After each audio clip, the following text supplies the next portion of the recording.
Hi, crafties, and welcome to Weekend Crafting Adventures. I'm Kim. I just finished up my project where I used the Cricut watercolor markers to create two birthday cards. So, the inspiration behind this crafting project is that my youngest son is turning 16 tomorrow. And on top of, I can't believe he's already 16, I thought it would be really fun to make him some birthday cards using the Cricut watercolor markers and the Cricut card mat. And so it's really a simple and fun inspiration for this project. Let me tell you a little bit about a couple of the materials that I used for this project. And then, of course, I will always have all of the materials listed on my blog post in case you're interested in trying this project or a project like it. So, the Cricut card mat, I actually had the Cricut card mat for a while, even I think before the holidays, and I really haven't had a chance to use it yet.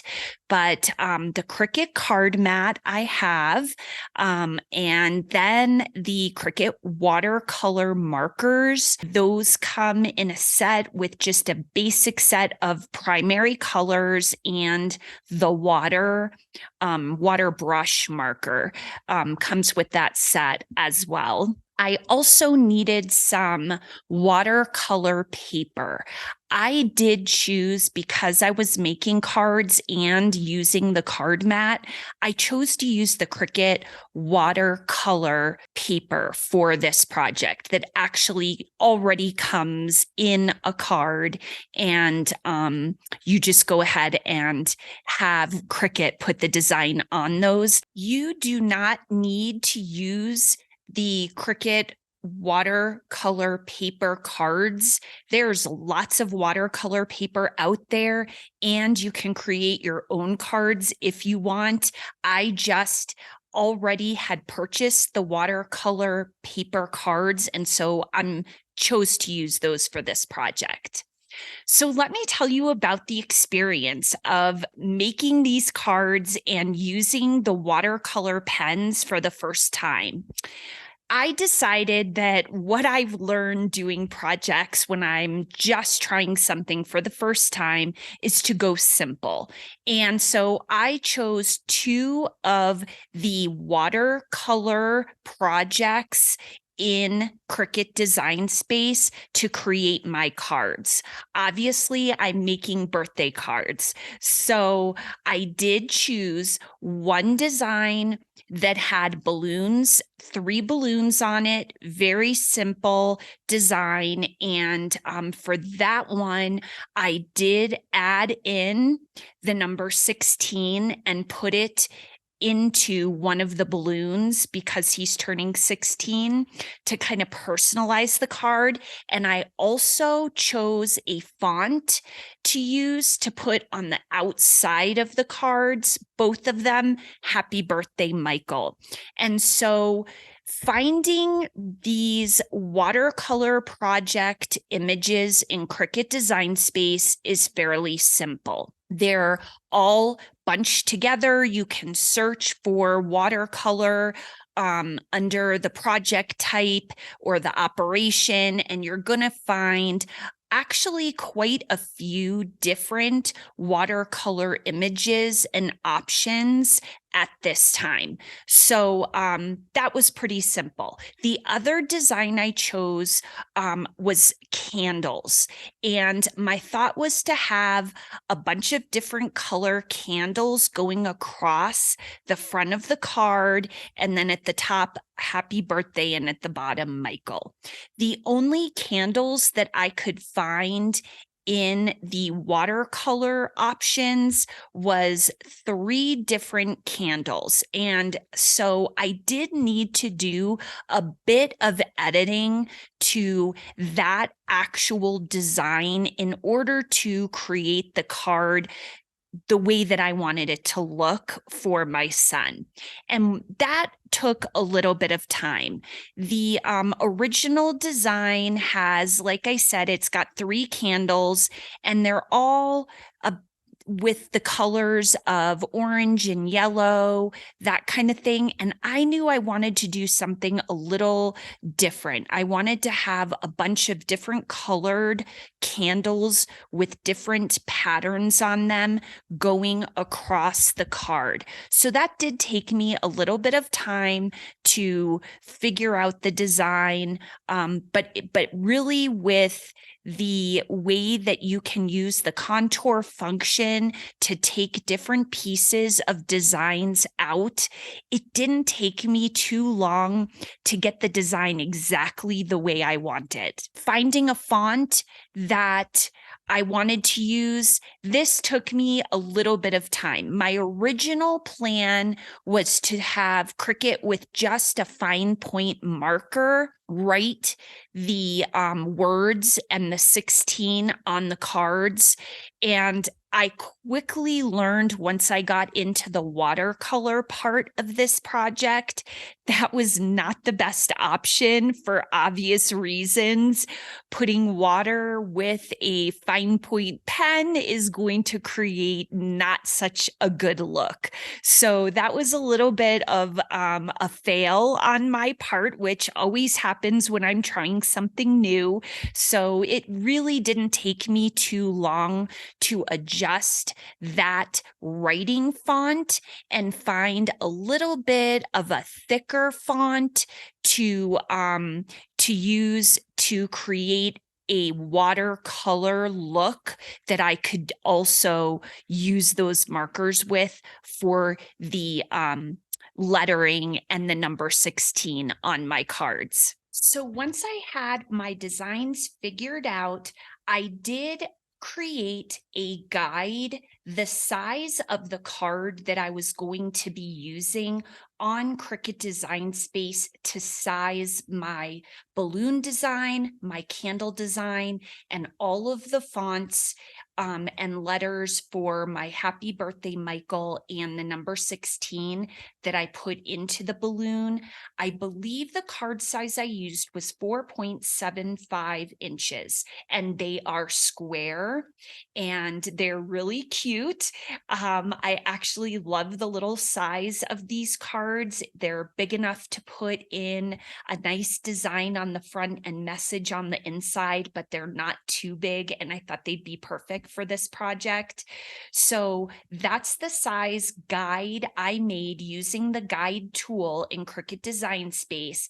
And when I've used this guide option, I absolutely love it for projects like this, where I already have the size of the material cut to where it needs to be. Cricut is not cutting anything in this project, so that guide function allows you to create the shape that you want for your project, but it doesn't cut and it doesn't draw. It's just a really neat feature. So I did use that so that I could get everything sized the way I wanted to, knew how it was going to look. And then I got to Cricut using those watercolor markers to draw the design. Putting the cards onto the new Cricut card mat that I had was quite simple. There was something really cool that I learned as I moved from Cricut Design Space to the prepare mat.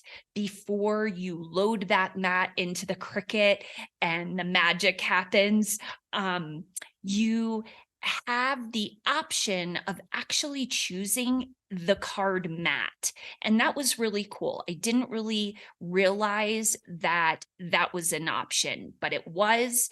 And as soon as you choose that option and then you choose your material, which for me in this project was the watercolor paper material option, I did get this little notification before I loaded up my mat that reminded me to move those 4 rubber white star rings that go across the wheel that spins in the Cricut machine to actually the middle of that metal rod.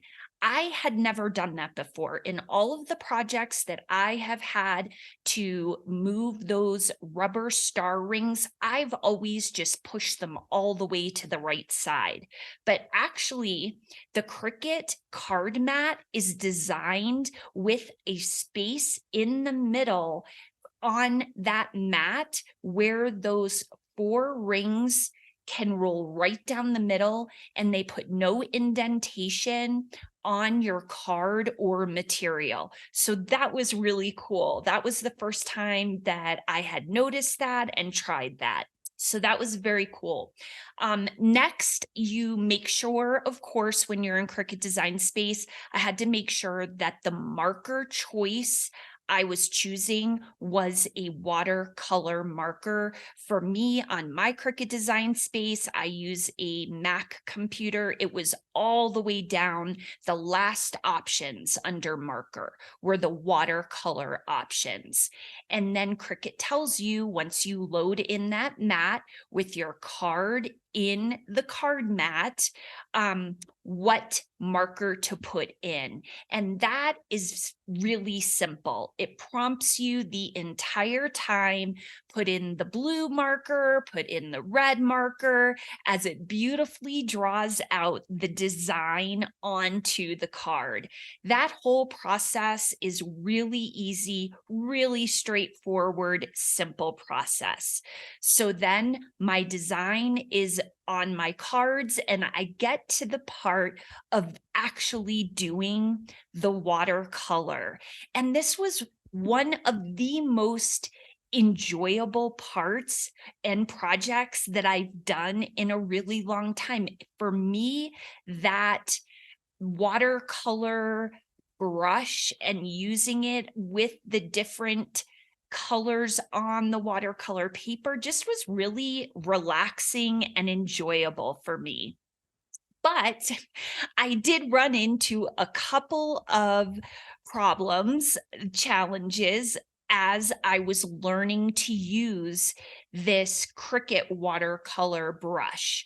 So once I had those cards out and I was having my workspace, I filled up the water brush about halfway. And the reason I did that was because I did actually use one really helpful resource for this project. And I will definitely put the YouTube link in my blog post.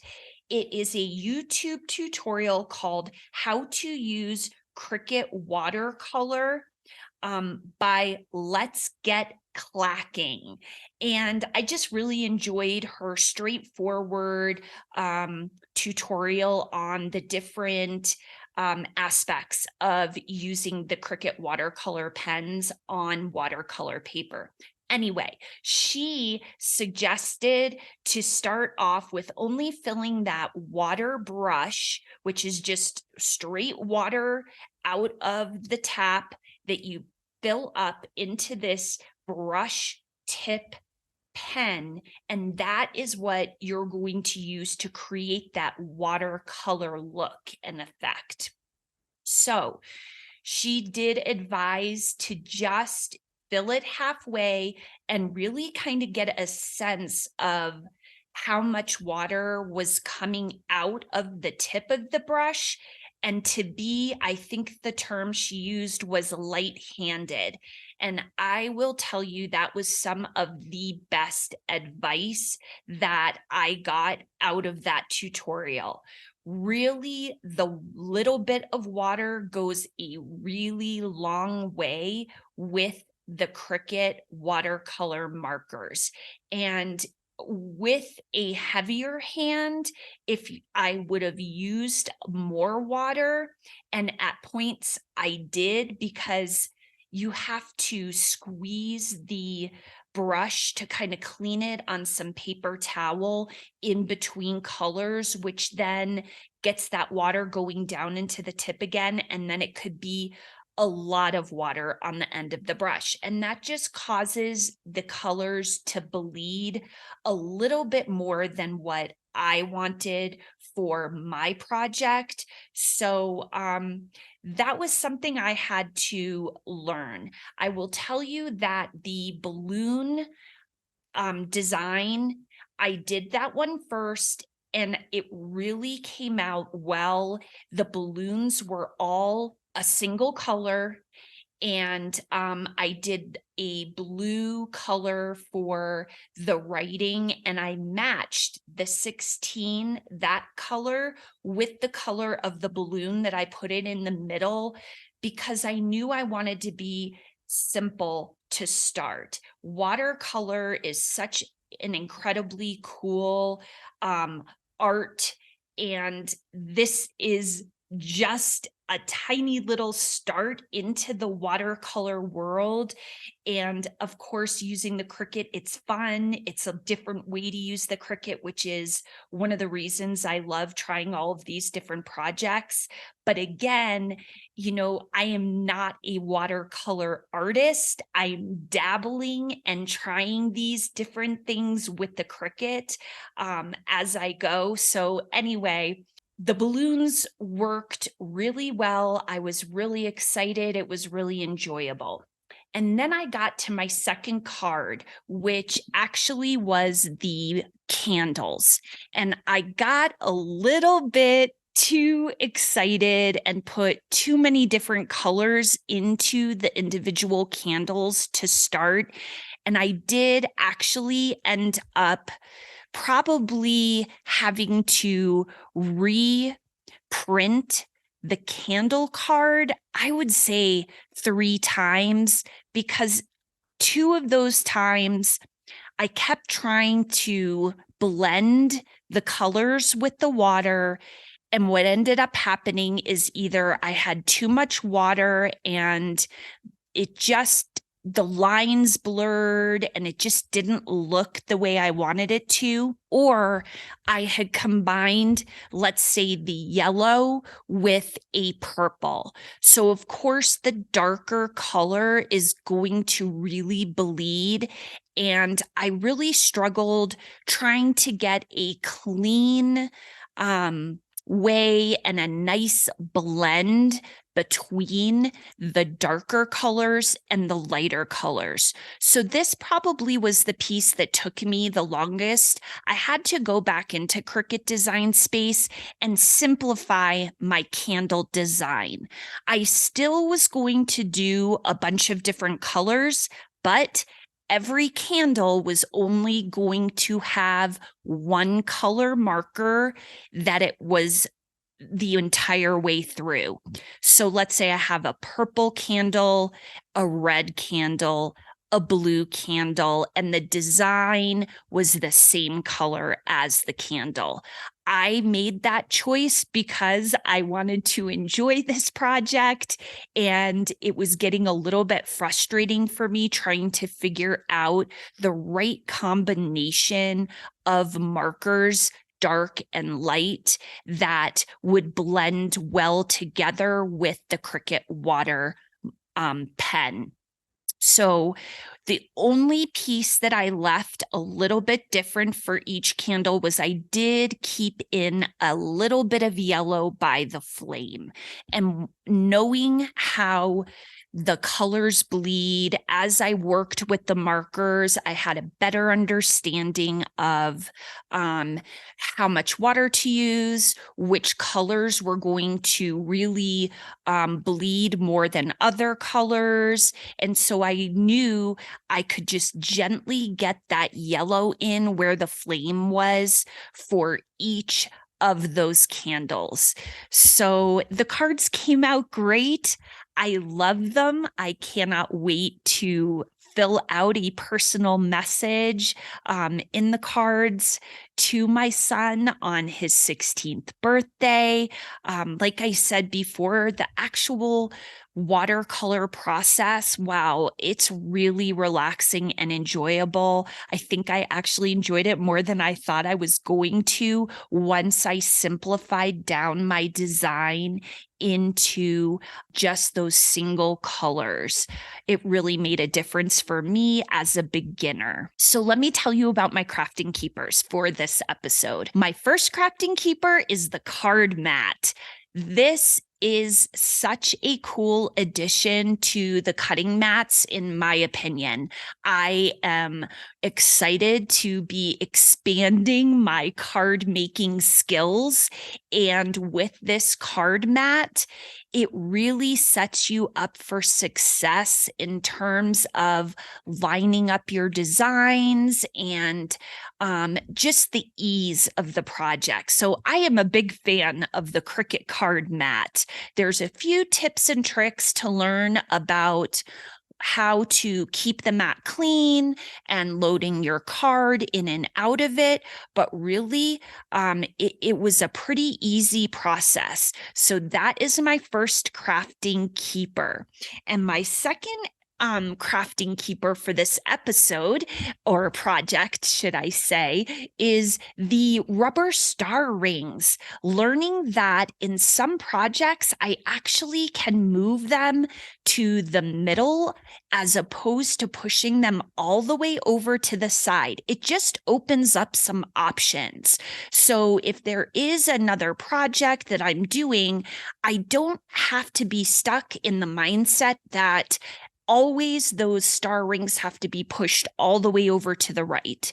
You can mix it up and even put them in the middle or the left or split them, depending what the project is, in order for your materials not to get any indentation from those rings. So just that idea of moving those star rings to the middle, I'm keeping that in my crafting corner. My satisfaction rating for this crafting project is a 4. I really enjoyed the process of the watercolor. I am kind of disappointed that at least in this project, I wasn't able to really figure out how to create the right combination of dark and light colors to create the kind of watercolor look that I wanted. So I did have to go back, like I said, and simplify my candle design to just do one color per candle. So that's why I'm taking it from a 5 to a 4. I'm really excited to give the cards to my son.